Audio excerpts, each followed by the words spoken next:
Hi, I'm Kelly Irving. I'm a book coach and the founder of the Expert Author Community. We are a global coaching and writing community and experience.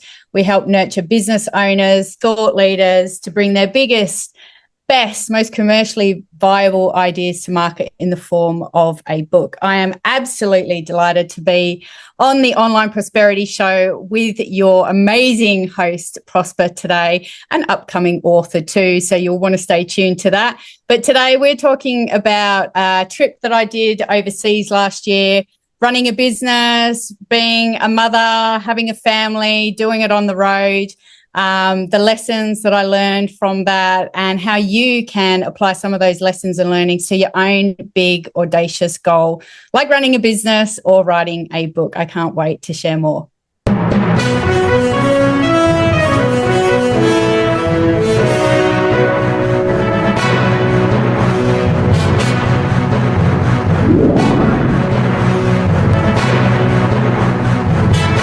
Ladies and gentlemen, welcome to yet another exciting episode of the Online Prosperity Show. I am really excited about this one here today. I'm your host, Prosper Taruvinga, and today, for the second time around, we've got a guest whose life story reads like a bestseller. Now, Kelly, how are you doing, my life? I'm good, Prosper. I'm always good when I'm chatting to you. Well, the pleasure is all mine, but I'm really excited about what we're going to be talking about today. I mean, before you left a pledge and you said, I'm going to be away for a whole year. And I just rolled my eyes. I almost saw the breakfast I had on that particular day because not a lot of people can leave their desk for more than an hour and still come back to a business.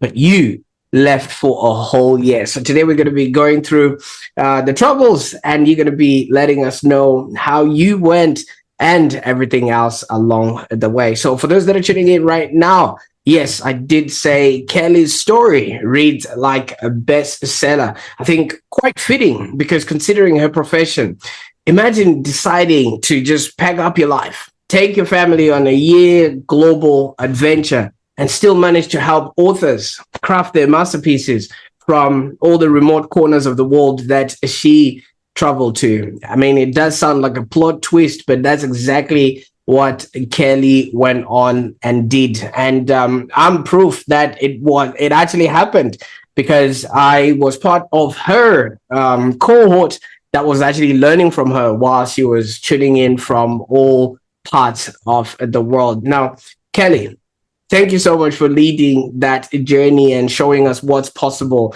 Tell us a little bit about what brought that idea for you to just pack up and take a whole year away from work and maybe everything else in the world. Ooh, I like that question. So I guess in a nutshell, going away for a year with my family was a North Star. It became a North Star for my business and my personal life as well. So I live in a great part of Australia. I live at the beach. I go surfing. That's all well and good and I love it. But, a few years ago, I was questioning like why? What else is there to life? Like what is, why do we run a business in the first place? What are we driving for? And so I'm a big traveler by heart. I used to be a travel writer. The little town that I live in is great, but it's also not representative of the world. I've got two young kids at the time. Last year, they were 5 and 9. And I wanted them to see, hear, smell, understand that the world isn't like how it is in our small town, that there's a big bad world out there and not everybody is the same. Things are very different. So we set that as a North Star, and it became like our purpose for everything. Every decision that we made over 4 years leading up to the trip was around being able to take this year off and still not just maintain a business, but come back to a business that was even better than before. Absolutely. And thank you so much for opening us up to that world, because so many people start a business for the freedom. So many people start a business for, just making sure that they are spending as much time as they can with their loved ones. But you literally had to leave a holiday to go to another holiday, like, Yeah, it is a little bit like that. But I think, even with that, all the things that you'll hear and listen to, there's lots of business coaches around designing life by design and the laptop lifestyle and, all of that kind of stuff. But yeah, I think there's still an element of, not are you happy with that? I mean, but what else is out there? Are you getting outside your comfort zone? Are you challenging yourself beyond just taking holidays and things like that? Like, what would life look like by choosing some, really crazy audacious goal? And, what could you design by doing that? So that's kind of what happened for me and, with the trip.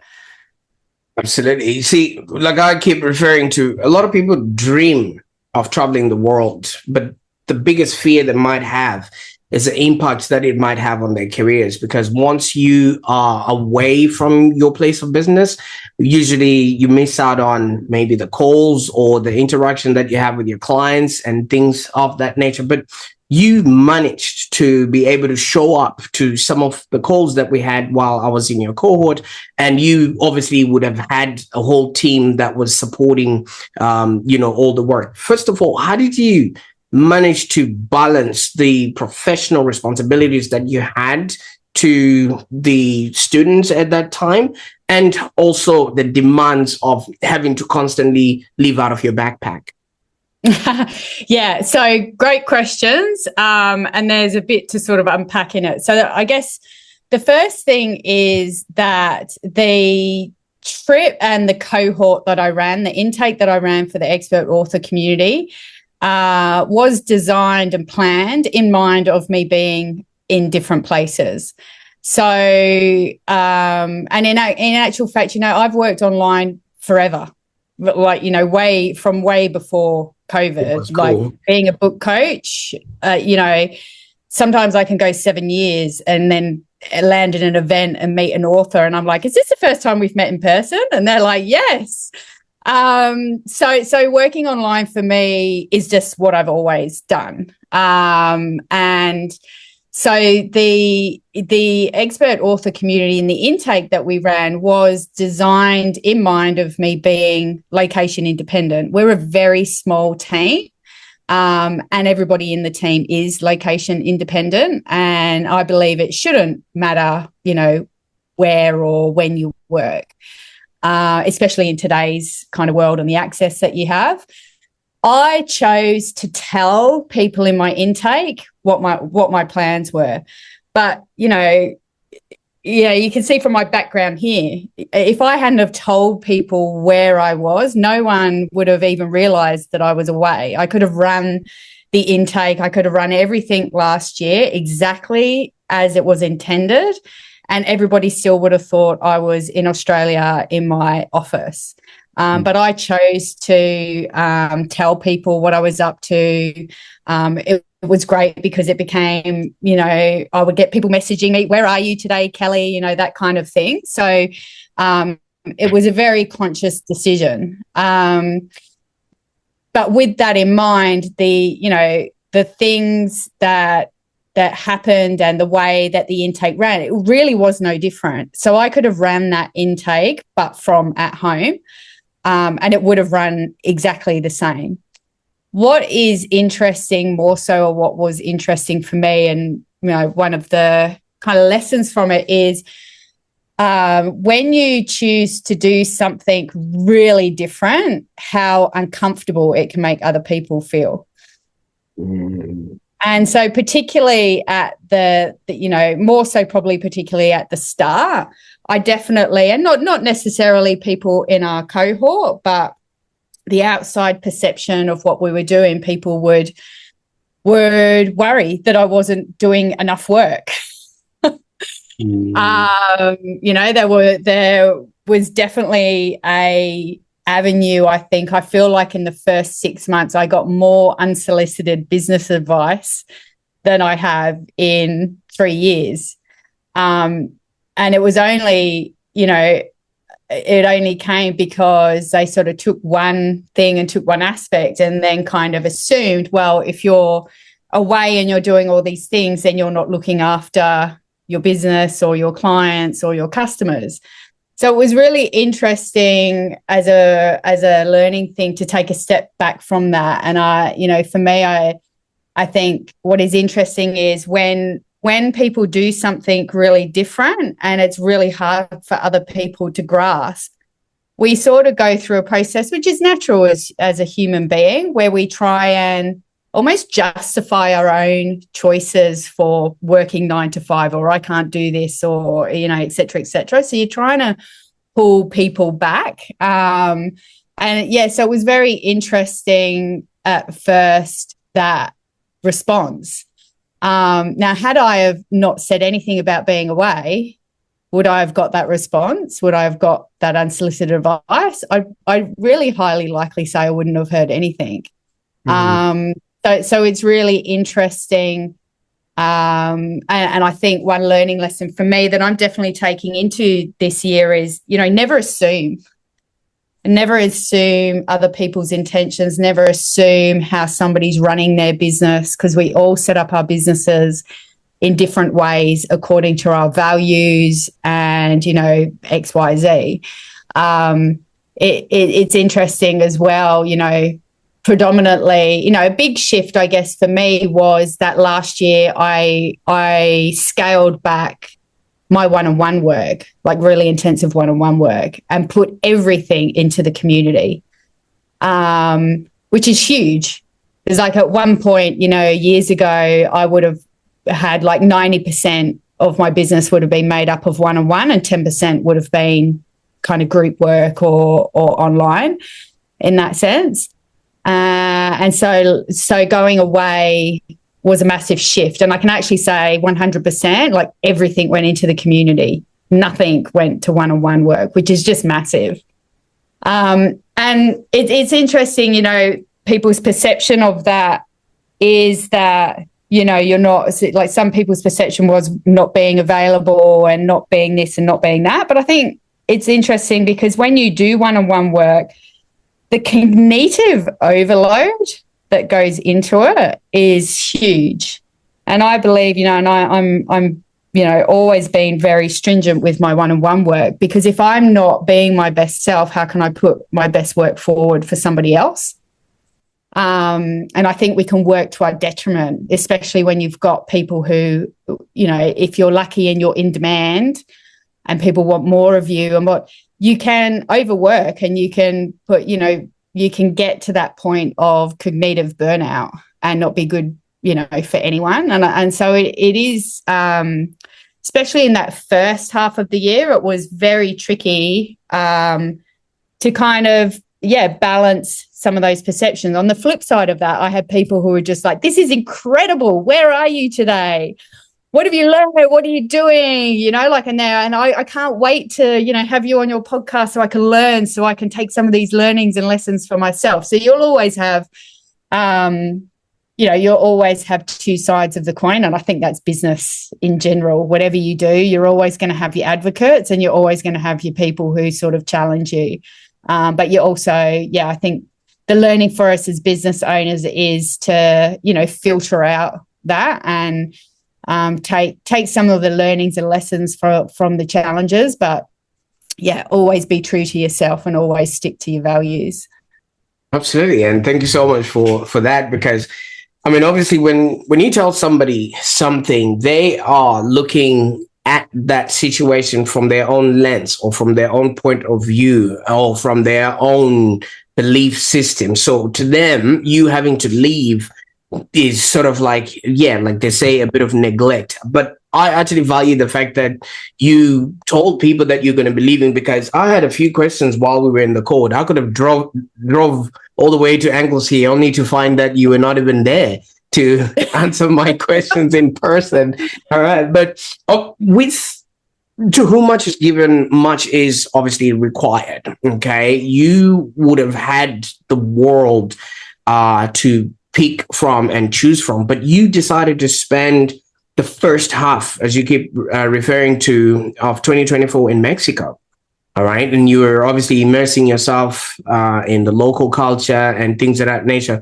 What was it about Mexico that drew you? I mean, obviously, I know they do good tacos, but was there anything else besides that actually got you to say, you know what, I'm going to dedicate this half of the year, no matter what people are saying about what I'm doing, this is where I'm going to be? Yeah, I mean, that's a really good one. How do you choose, whatever, whether it's a travel trip, something in business, how do you choose? How do you make decisions? It's really hard. So that was actually planning and picking places was a big part of my process. And I actually put a lens through 3 Ps. So we focused on people. So where we knew people, maybe connections that we hadn't seen for a long period of time, friendships we wanted to rekindle. That was a big focus.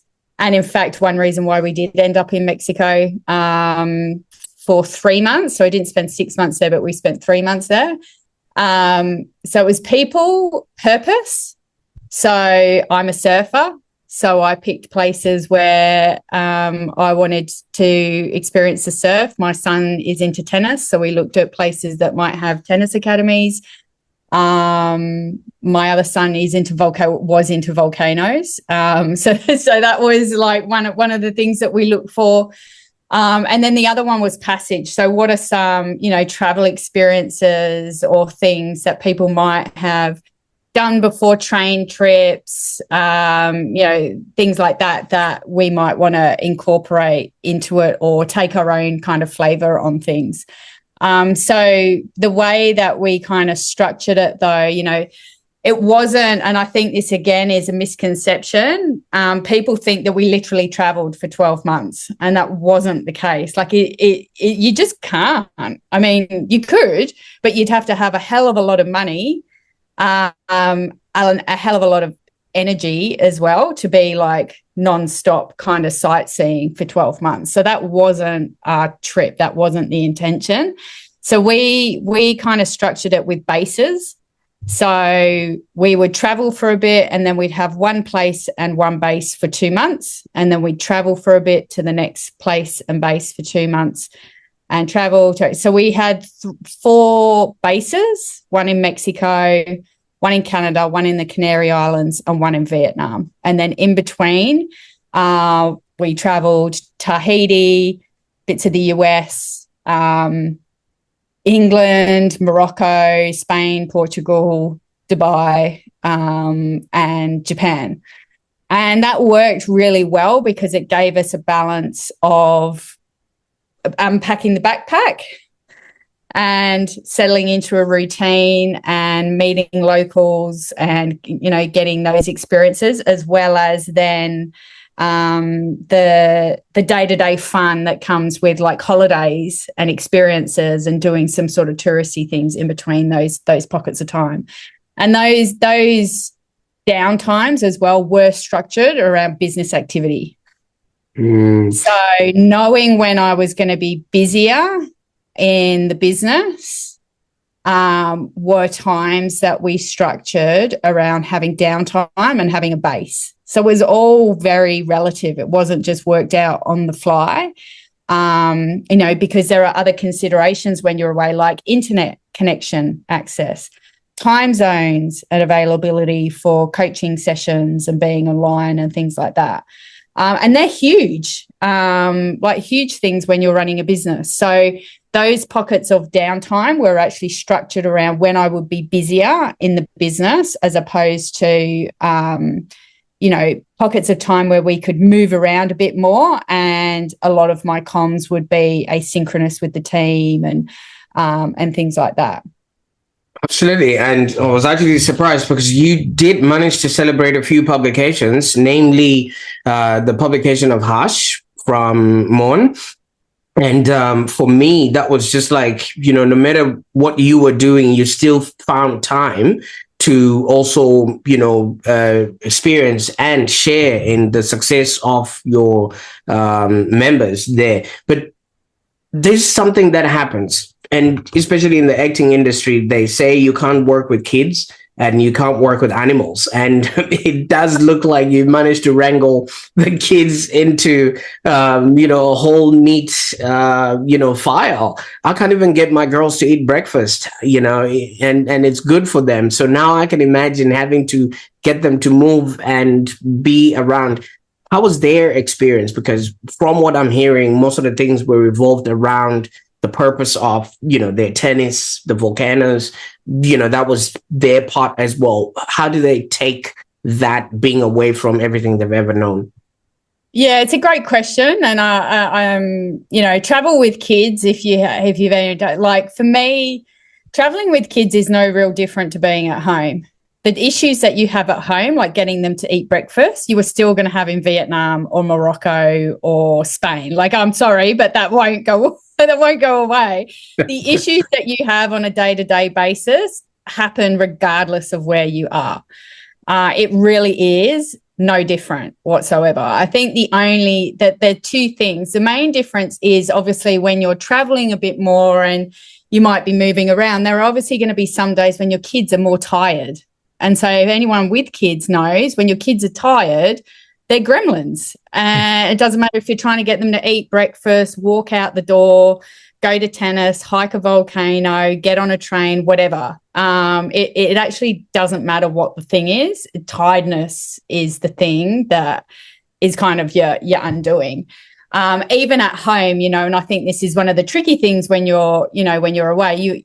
You've got, so it's me, my husband, and 2 kids. You got 4 individuals, and everybody's got their own agenda. Everybody always wants to do something different. Getting on the same page is really hard, but that happens at home as well. How often is it that you can all walk out of the door and go to a Saturday sport game or something that you've organised, and everybody's happy putting on their shoes in an orderly fashion and running out the door? Like it just doesn't happen. So it sort of doesn't matter where you are.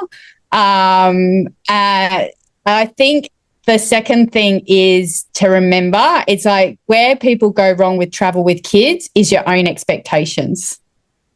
So you can't travel like you would in your 20s or your 30s or even in your 40s now if you're a solo, you're a single person, you don't have kids. Your travel is going to be different. And I think where we get stuck is the expectations that we have, that we're going to move through really quick and we're going to do this and we're going to do that and we're going to do it. Your kids are going to get tired.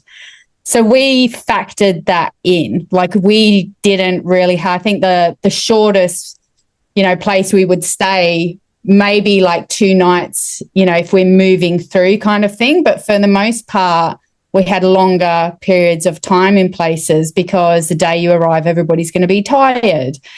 You're not going to do back-to-back activities here and there. Like people just get tired, and then when people are tired, they're cranky and your day gets ruined, and then you get annoyed because you spent all this money on this trip and no one's enjoying it, all of that kind of stuff. So you have to take your own expectations out of it, and you have to design your trip according to what's going to work for everyone, and building in those big buckets of just time to not really do anything is a real key factor, especially when you've got little kids.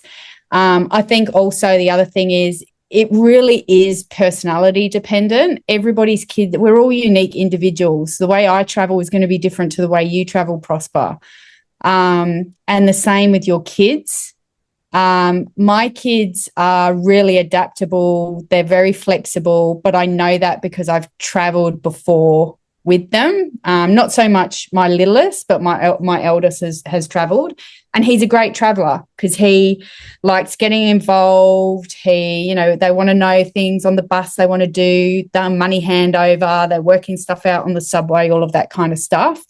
But if you've got a kid who, like I think of my brother's kids, a change in location, a change in bedroom is a massive upheaval for them. Yeah. So obviously it's not going to be as easy. You can't expect your kids to move around freely. You're going to have to design your trip in a way that is going to make everybody there safe and secure and comfortable. And that can be frustrating as adults because we want to do it this way, but you just can't. It's just going to ruin your trip because it really quickly ruin your trip because you can't get everybody to work in the way that you will. And so I think it's interesting because I think there's a lot of, lessons in that, whether you've got kids or not. If you're wrangling a team as a leader, it's still the same. You have unique needs, you have unique personalities. You can't expect the way that you do something to be the way that somebody else is going to feel comfortable doing something. So it's always, tweaking and changing and being flexible to other people's needs in a way that's going to support them so that they can get the best out of the trip. Because when they're getting the best out of the trip, you're going to get the best out of the trip or whatever it is as well. Absolutely. Now, Kelly, and thank you so much for highlighting that because so many people will just maybe look at their kids and be like, nah, that's never going to happen. And then they just let them play with their iPads and live life like that. But you mentioned and you painted a picture of how you left a perfectly good holiday lifestyle and then went on to this sort of journey of self-discovery.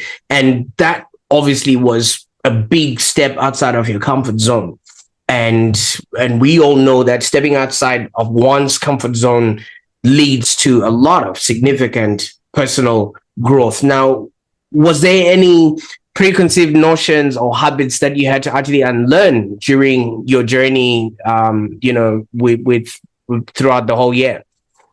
Oh, 100%. And this was probably the thing that I was most nervous about because, I'm a really productive person. And my husband's been telling me this for years, and I get it, like I am, but I didn't actually realize how productive I was until I stepped away last year. So for me, the holiday lifestyle, I probably don't work more than 30 hours in a usual week. I build in lots of time to go surfing, to spend with my kids. Obviously at busier times I'll put in a bit more, but it will vary between 20 to 30 hours every week. However, what I did learn from stepping away was I probably do an 80-hour week in those 20 hours. I am so productive and such an intense worker.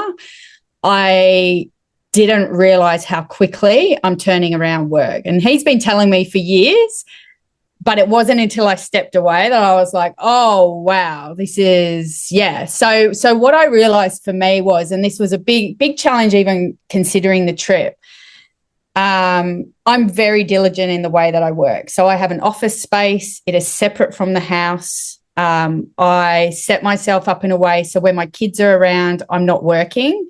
It's kind of, I work in those school hours. As soon as they're out of the house, I start working. As soon as they come back, predominantly I try and, stop working. I'm always at dinner, all of those kinds of things. So it's kind of quite a separate life. And so one of the challenges for me stepping away was how am I going to work without an office with these people around me 24/7? Like, this is ridiculous. Like, this is just going to be so hard. I'm not going to have, my usual setup and the things or my bookcase behind me. And I'm going to have these gremlins around talking to me. So I knew that, but I also, that was sort of part and parcel for the trip. So I needed a reset. And I needed to learn how to work differently because how I work in my office with my hours and do my due diligence, it's got me so far, but I didn't realize till I stepped away when we're talking about that one-on-one, that cognitive burnout. I didn't realize I was on that edge until I stepped away from it. So a couple of things happened from stepping away and having the reset. One, and I know we'll probably circle back to the 20 hours thing. But by taking some things out, it left me more space and time and energy to improve certain things. Like I worked solely on the community aspect. Now, the thing that happened as well in terms of the way that I work, obviously I'm working on the road. So sometimes it would be, and we were selective around Airbnbs and, you know, good internet connection. Where was I actually going to work if I had to do work in the places? So that was a big consideration. But for the most part, they don't have offices, right? So you're either working in your own bedroom or very rarely, probably maybe one place did we have like a room that was an office. And then timings. So you mentioned the time zones of places. So, you know, Europe in particular, we spent, you know, a big chunk of time there. So I'm getting up really early in the morning to do coaching sessions in the AU time zone. So knowing I was going to get up early, where are the people be, how am I going to actually talk to people online with these people in the background, et cetera, et cetera. So what it allowed me to do, or what I didn't realize, I had to coach them.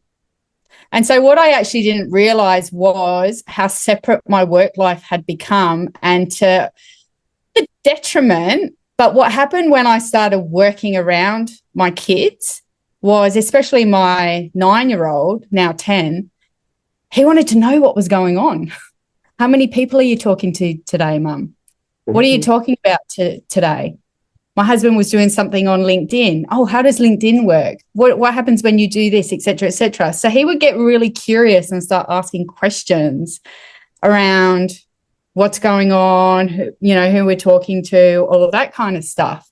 So I realized, you know, in a lot of ways, he hadn't been let into my professional life. Like, he didn't really have an idea of what it is that I actually do. He sort of knows what your title is, but he doesn't really know what's going on. And then when I would go for do a coaching session, we had to talk to the kids. Okay, so this is what's happening early in the morning.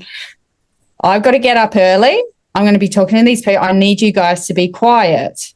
So when you wake up, this is your routine. This is what you're going to do. Go and do this in this room until I'm off the call. So there was a bit of coaching, you know, and setting expectations around how they're going to show up while I'm showing up. And, you know, it's funny because the fear that I had was being out of my office space and being in amongst it. Hopefully my husband took a lot of his aim was to do a post on Instagram every day of the trip. And you can see progressively he always took a photo of where I was working. And, you know, progressively I was working on trains. I was working on in odd places. By the end of the trip, the last coaching session that I did was in a hotel in Dubai. And I had the screen on like this. No one knows where I am. I just tell them where I am. And he took a photo after the session, or during the session, he showed me afterwards. So I'm delivering, you know, like this in front of people on the screen. And in the background, I've got 2 young kids asleep in the 2 beds. So they slept through the whole thing. So they'd sort of gradually been, you know, exposed and coached and, you know, to the way things were, so that by the end of the trip, it was just normal and they just slept through the whole thing and you didn't have to worry about it. Wow.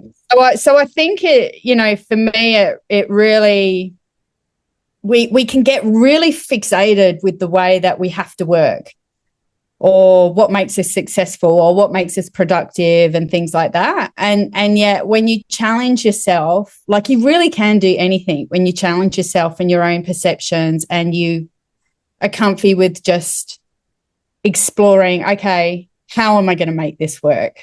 Rather than having the answer, just being open to, okay, how am I going to make this work? And then making decisions and choices and being adaptable kind of in the moment. And I think the benefit of that can open up so much opportunity because I never imagined, like, my kids have just such a more robust, not even understanding of what I do, but what business is, what it takes to make money. So here's a good conversation.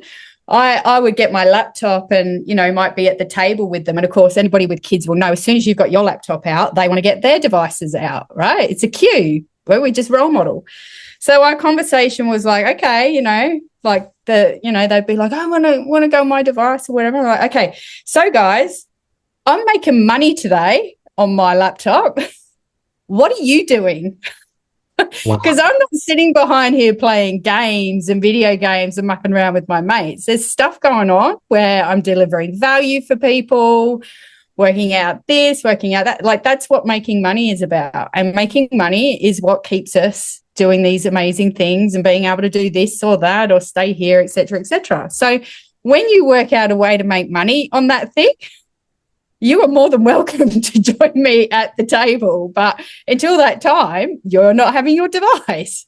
So I think those upfront, honest conversations were kind of really eye-opening for them. And I think that was one of the greatest things that I learned about myself from the trip, but also the opportunity that afforded me. So in actual fact, I'm in my office today, but, I've been back a couple of weeks and I've actually been working at the kitchen table out of spite, in a way, not to gravitate back to my office, back to the usual way of working, to continuity, how to continue that different way of working and the benefits that does avail to you.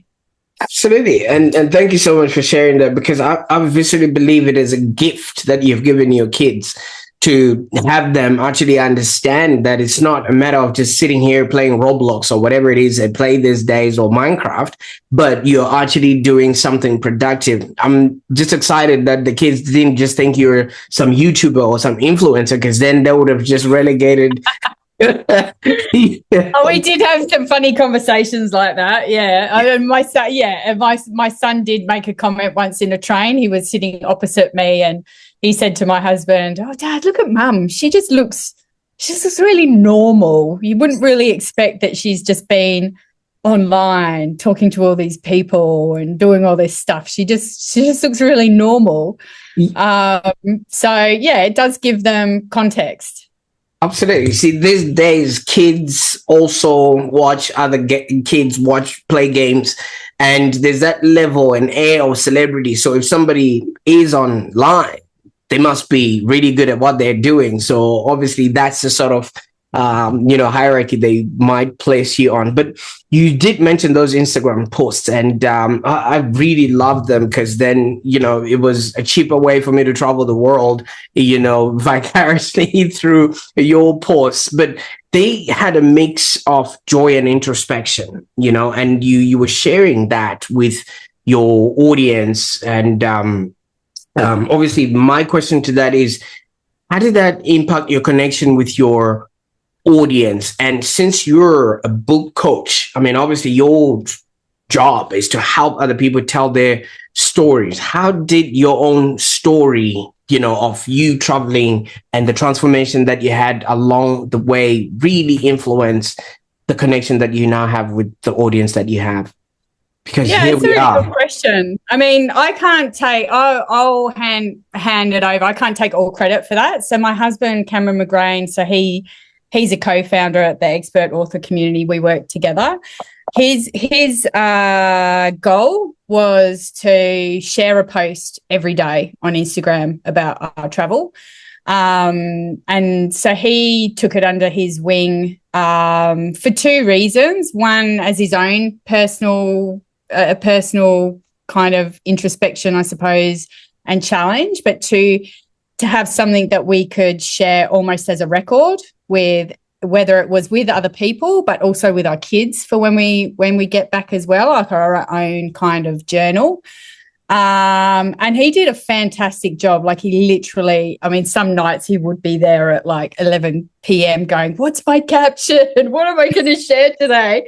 But that's that's the challenge with writing and being a content creator. It doesn't all flow out necessarily all at once. So I think that was a really good insight for him, but also for me in seeing someone who is generating content or had set their aim to generate content and write something to their audience each time.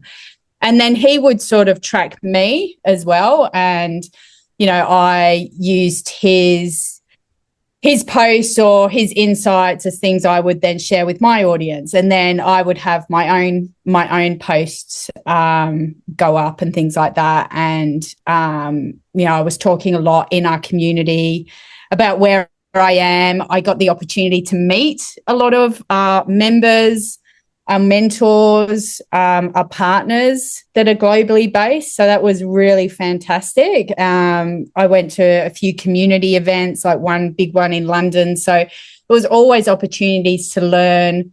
And I was looking at ways of, bringing that back into the community. I think, how the stories landed for the most part, I don't know. Maybe I should ask you that. Like, for the most part, people send you really fantastic messages because they want to know, they're inspired by what you're doing, and they want to know more, and they want to be part of the journey, or they just feel like they're getting or learning something from what you're learning as well. And I think that's part of being a content creator or a writer. We talk a lot about this in the expert author community. You have to bring your audience on the journey with you. Yeah. So they don't want the nice, neat Instagram ready picture at the end of it. They're not looking for the perfectly polished, proofread, typeset book product at the end of it. It's all the stuff that happens along the way. The near misses, the challenges, the points where you want to give up, all of that kind of stuff. That's what people buy into, and that's what and why they will buy your book at the end of it, because they've had that opportunity to connect with you as a human, and to learn about you as a person. And I think we miss that.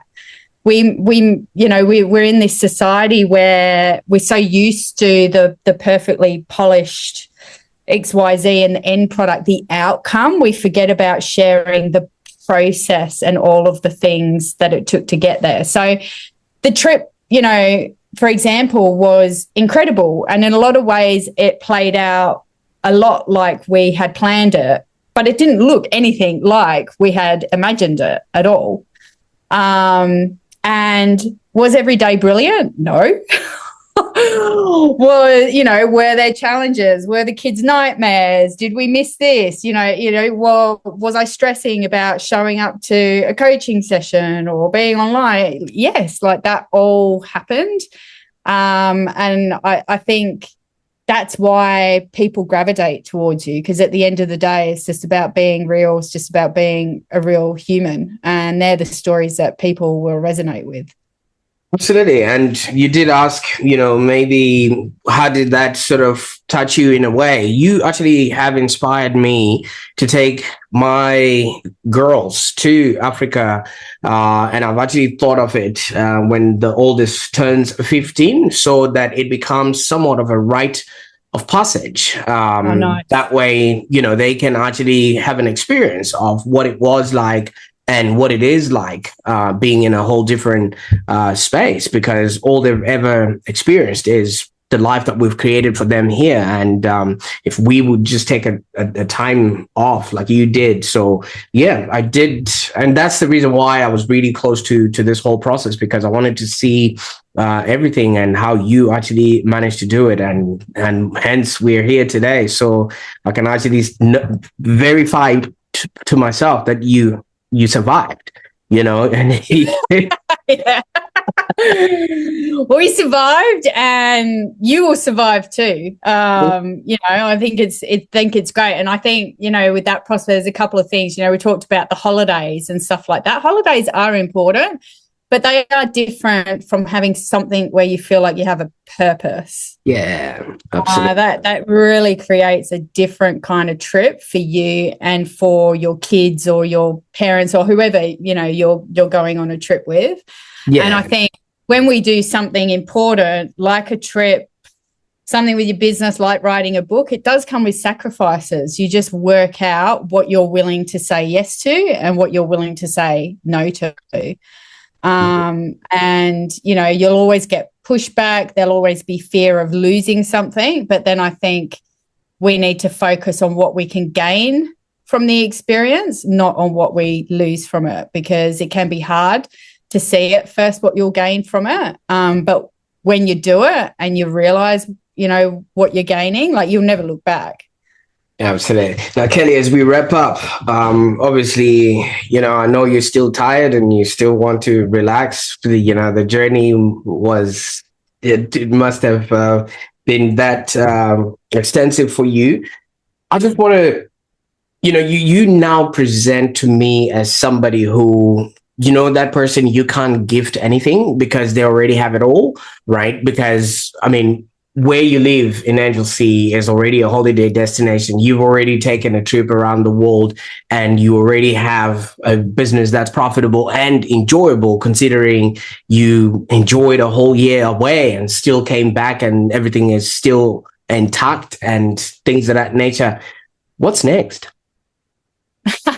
Great question.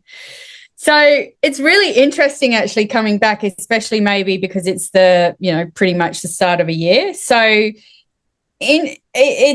I have come back with a blank slate, which I don't think a lot of people can really, you know, really will say about starting off a year with.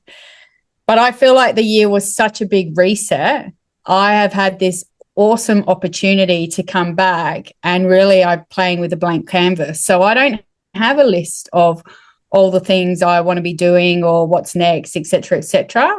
I'm actually in a really unique position where I'm letting them emerge and I'm really happy to see what comes next. So yes, I've got ideas and plans and stuff, and yes, we will definitely travel again, but the specifics are murky at the moment and I don't really have a big plan. And it's interesting because this trip was such a North Star for everything and now that's gone. So, but I'm not in a big rush to fill it. Yeah, so it's a really interesting and different position to be in, to actually start off with, an open book, if you like. Absolutely. Now, for that one person who's listening and is just contemplating maybe a major life change, or be it traveling, writing a book, or maybe they want to switch careers, they just want to do something. Do you have maybe a couple of steps practical that they can start right now, or you can recommend for them to turn that vision into reality? Yeah, I mean, the first thing is to feel the fear and do it anyway. You know, I think it's really natural that we're scared of something really ambitious, but fear is a part of things. And if you're not feeling some level of fear, then you're probably not pushing yourself out of your comfort zone enough. I think of my surfing coach a lot here. So if you're out the back and you're surfing waves and you're sort of just surfing them and you're having a good time and you're playing and stuff, you need to go for a bigger wave because you're just comfortable in the status quo then. So you need to actually start either getting out the back bigger or going out on bigger days and start surfing some bigger waves so that those bigger waves then become comfier. And so I think that would be definitely my first tip is feel the fear and do it anyway. And the second tip is, what is the biggest audacious goal you can actually set for yourself? Something that does actually feel unattainable. Because when I originally set that goal as I want to only deliver 20 hours of the year, like people are like, that's just ridiculous. Like that's just money. The hours and what actually happened was totally irrelevant. But what allowed the big goal to do changed my whole life and my whole business in the 4 years leading up to it. So the outcome is kind of irrelevant. but the process and what you learn from working towards the goal is where the gold is. So think of something really freaking audacious that feels really unattainable and set it, and just see what can happen just by setting that goal. Oh, who are you becoming? And I love that. I love that, Kelly. But last but not least, when you set out on this journey, Kelly, you felt like there could have been something out there. There could have been something more. My question to you is, did you find what you were looking for? Yes, I did. But I also found more. Fantastic. I am so excited to have had this opportunity with you today. I mean, I did ask to see the passport so that I could see the stamps, but I think with the timestamps that you've given us to this video, you've really punctuated what a wonderful journey you underwent. I mean, your story really exemplifies the power of embracing change and really stepping into the unknown. And for anybody who's listening right now, it's now just a matter of, you just taking the leap and creating that hairy, audacious goal, and just feel the fear and do it anyway. Thank you so much. Absolutely. Thank you so much. Absolutely. Now, for those that are looking to write a book, I encourage you to follow Kelly with the Expert Authors Community. Expertauthor.community. Expertauthor.community. And she also has her own website, kellyirving.com. Please do visit those properties so you can actually get started on your journey, or you could just feel the energy of the people in that community. I think I've connected with numerous number of them. And I must say, I've been a student, and it's a good thing you're back. You're going to be on my book launch, so no excuses. Yes. Right? And while you're at it, don't forget to subscribe to the Online Prosperity Show for more inspiring conversations like this. And in the next episode, we're going to be exploring ideas to help you cultivate a happier existence. Bye for now.